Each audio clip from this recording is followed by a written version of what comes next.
I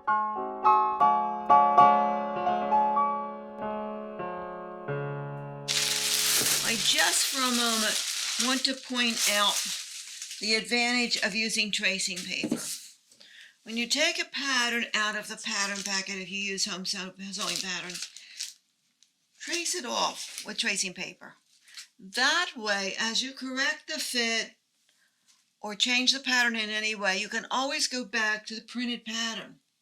You always have that as a reference. As a matter of fact, in the industry, as we would work through the pattern, we would start out with a pattern we already had, we would adjust it a bit, we would try it, we would maybe make a muslin, and the muslins wherever I worked was made in the fashion fabric that was going to be used in the factory. We had a huge bolt of it to use, and we would try it first one way and then another to see how it was. And as we worked, those patterns that we had corrected, the ones that were corrected, we would, the old patterns, we would write on them the date and whatever, and we'd keep all these piling up under the table until we finally had a pattern that worked. And then when the patterns finally worked, we tossed out all the stuff that took us there because you couldn't keep all this stuff forever.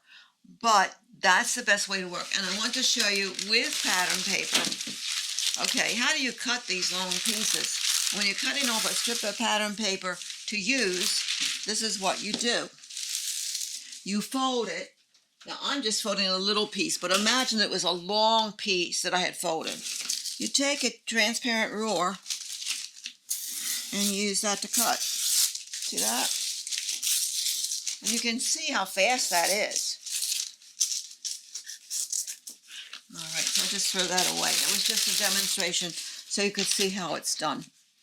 All right, and tracing paper is very useful also when you're cutting fabrics that are difficult to cut. For instance, chiffon, some rayons, whatever, that are slippery and slide around, silk.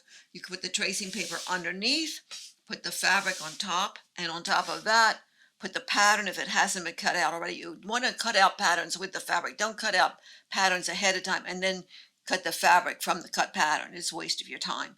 You can cut the pattern and the fabric at the same time. The next time you use the pattern, it's already cut, so you can put a piece of tracing paper over the fabric and then put the pattern over the tracing paper so that you've got a sandwich, and that makes it easier to cut.